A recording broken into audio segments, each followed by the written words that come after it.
Hey everybody, I'm glad to be back with you. It's been almost 5 months since I made my last video. I started in January. I was staying in a little cabin because I've been displaced out of my home. And if you're interested in knowing the backstory of what happened with me, I'm sure that you can find those videos linked on my homepage. I haven't learned how to link videos yet, but I'm working on it. I've been gone for several months just because things started to feel overwhelming for me. Many of you subscribed and joined me here, and I'm so grateful. You commented, you loved what I was talking about, but it seemed like situations just kept happening, and I started to feel a little overwhelmed. And so I took some time, watched some content creators, learned a few things that maybe I can do better, hopefully, and engage you guys. But one of the things I definitely learned is all of my videos were off the cuff. I've only done four, so not all of, like it's not that many, but they were all off the cuff. And I can be really random because I have a lot of interests. And so I learned to at least make an outline and to take notes. So I'm going to try that today. I'm going to try to follow this outline and take notes so I can be clearer, more concise with you, and then jump in and keep this going and keep doing it. So I'm just going to put my glasses on so I can see my notes, and let's do this together. Here we go. I started in January, like I said earlier. The name of my channel is The Overflow, with the idea that at this age in retirement, and I'm soon to be 70, many of us have lived through so much of life and learned strategies and problem solving skills that have helped us get through things that a lot of you are yet to walk through. Maybe you won't walk through all of them, but you will. In some ways, life happens, and it's pretty general globally, no matter what the culture is, that we go through very similar life processes. So, for those of us that have been through it, hopefully we have some advice, and there's an overflow then of the things that I've learned, the strategies I use that I'm happy to share with others. As I said, I started in January, made 4 videos from a small cabin that I was living in that I shared with you guys. You'll see that I sat in front of the fireplace, a split rock fireplace in northern Minnesota, because I'm displaced. A storm came through our region last June. It's been a year, last June, but 6 weeks before that storm, a lightning strike hit my property and my home and took out the well, the septic, the electric. Anyway, you can't believe the things that have happened to me in the last couple of years.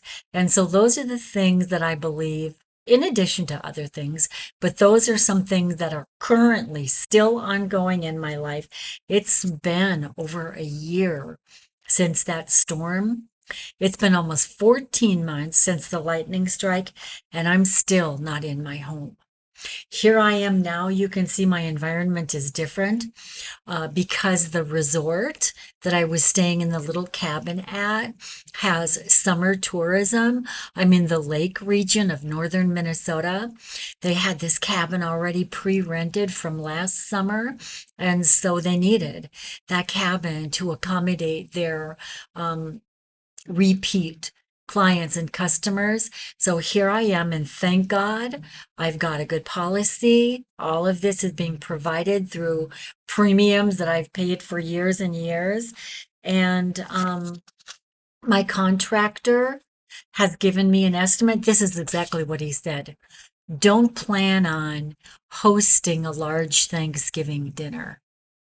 So he said it should be shortly after Thanksgiving that I might be going back into my home, my house. And so these situations feel overwhelming to me. I try to be real steady with my emotions, with my reactions, my soul, my thoughts. I try to be really steady, but I have, and still yet experience overwhelm quite more often than I'm used to. I can't even hardly put words to it, as you can see, because it's so overwhelming.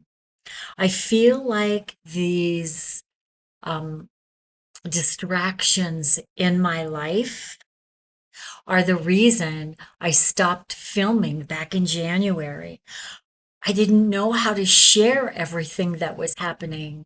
And after that last video I shared with you guys, I was driving home from a contractor that I was possibly thinking about hiring over 100 miles away. And on the way home that night, a deer came through the windshield of my car.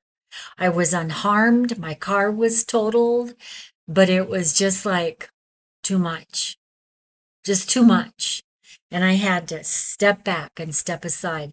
But these are the things I got through it. I had good insurance that helped me get through that too. But these are the things we all go through, unexpected challenges, and how do we navigate them? And especially, how do we navigate them when we're alone? I shared with you that I'm a widow. I'm a retired school teacher, and I don't always have family close to me to bounce these things off. And so anyway, now I'm back. Here I am back again. And so I think many of us face these things. First of all, the unexpectedness of them, and then the trauma of however great the challenge is. I've been driving in Minnesota for 53 years, and I've never hit a deer. And we are a deer country. And so this just blew my mind. Plus, I was on a little farming highway, 100 miles away from home. At night, it was snowing, there was a blizzard, and the deer was laying in the road still alive. But here I am. I'm through it. I got through it. But things still seem to keep happening. And so a friend of mine, as we were discussing these things, and this friend is a subscriber to this channel, and asked, why aren't you videotaping? Why aren't you active on your YouTube channel anymore? And I said, I just don't know how to film. I don't know how to talk about this stuff, and I don't really know what to talk about. I don't want to share too many things that are personal and private to me, and yet I want to share enough that I feel like I'm offering something to you guys. And this friend said, get back on YouTube and start filming. Just start filming and start sharing your life. And so here I am. Just turned the computer on, and here I am. So if you want to catch up on the whole history of the trauma of my house that's been completely destroyed and still sitting gutted to the studs, again, go to my home channel. The first 4 videos, they're simple, they're easy to watch. They'll catch you up on exactly what I'm doing, living in a hotel suite now, and still displaced out of my home. And if you want to see how this whole thing plays out, I'm going to bring you along. I already have photos. My next video, I'm going to share photos of my house, gutted to the studs. And also, I'm involved in some car situations now, and I haven't had water on my property. This is the second summer, and I'm an avid gardener. I have perennial gardens, I have vegetable gardens, I have all these things that I'm trying to keep up on. So I'm going to take you along on all of that and show you, how does it work? How do you live in a hotel suite? This is it. What you see behind me, there's my bed. There's the bathroom, and there's a tiny kitchenette right over here with 2 burners that I'm going to be sharing with you because, well, I'll get into that a little bit later in the video. So as I said, my contractor is estimating shortly after Thanksgiving. So we'll see how all of that goes. And what do I do with my life in the meantime? Already, I have found out that I've gained 21 pounds. At my age, 21 pounds don't go off that easy. They sure came on easy. But anyway, and I'm usually a very healthy, strong person for my age. And just so you know, in about half a year, I'm going to turn 70. And so I keep myself pretty strong, pretty active, living well, which is actually, I'm going to rename this YouTube page and I'm going to rename it Living Well in Retirement. Um, and so, besides my home process, watching it get rebuilt, watching the process of making the decisions of the things I have to discuss with my contractors, I've already told them that I'm going to come along. I'm going to be filming some of the things. I've already taken tons of photographs. But so, in addition to the process of rebuilding a home that I've lived in for over 35 years, the experience of being displaced and living from a small hotel suite. I've been out of my house. Like I said, the lightning strike happened May 1st. So over 14 months, I've already been out of my house, and they're saying probably another 6 months more. So, we're also going to go through the process of what do we do when we find ourselves retired? We're not as active. We're not as busy. How do we keep our bodies strong? How do we um, avoid getting up out of a chair and having those aches and pains that happen in our joints? You can see that I wear a Garmin that tracks my steps, tracks my activities, tracks these kinds of things, and little tricks that I've developed in my life about keeping myself flexible. So that I live in northern Minnesota. There's ice all the time, and at my age, many people have hip replacement and knee replacement due to falls and injuries on ice, things like that. How do I keep myself flexible? How do you guys keep yourself flexible and strong?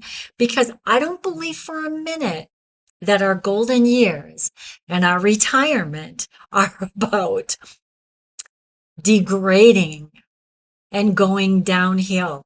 Not for a minute. I've also shared my faith with you. I'm a woman of faith. I use lots of the Word of God to keep myself motivated, to keep my faith strong.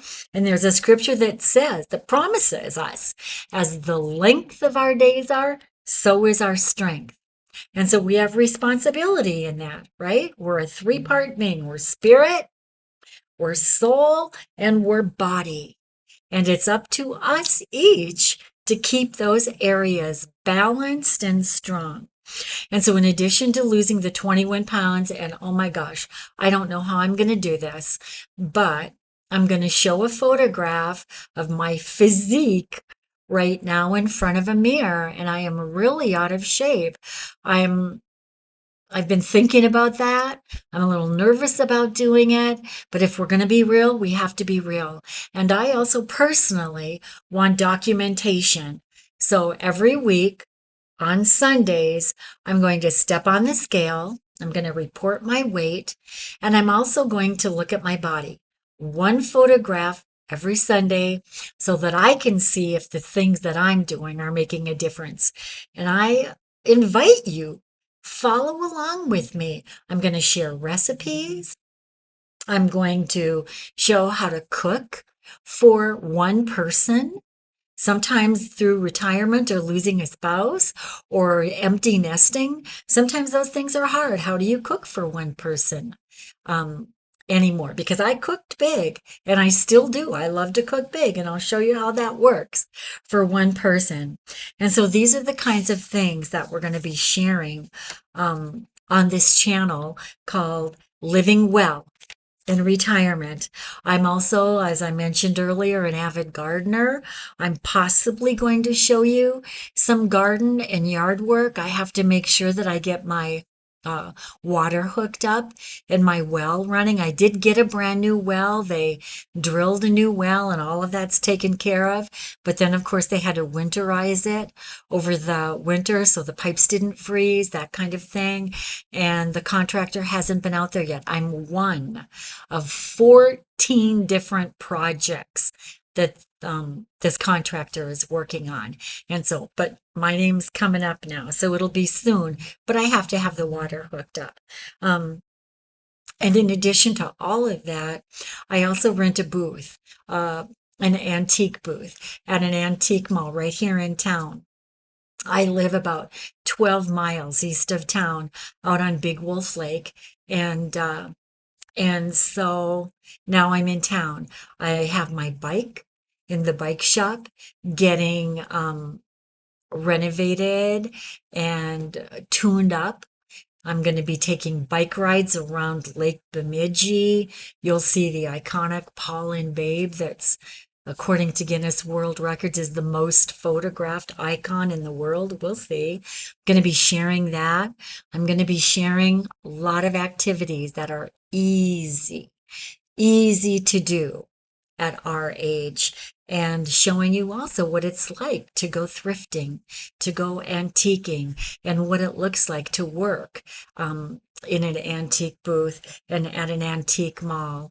All of those fun things. We're going to share all of those, and I'm going to do everything I can to inspire all of you to comment back, to share the things that work for you, and building a community of people that are here for each other. A lot of us find ourselves estranged from children, living alone, living singly. How do we make sure that if an accident does happen, if a person does slip and fall, if there's fainting, if there's whatever happens with people that happen that live alone, how do you make sure that you're checked in on and that somebody knows every single day how you are? You well? Are you okay? All of those strategies we have to share. So I invite you back onto the channel called Living Well in Retirement. I'm going to send this out, and then I look forward to seeing you right back here on my next post, which is going to be photographs of my home that was destroyed in the storm. So welcome back. Welcome back. I'm going to do my best to stay strong and brave and to keep posting for you. So, thanks for tuning in, and I'll see you on the next one. Bye.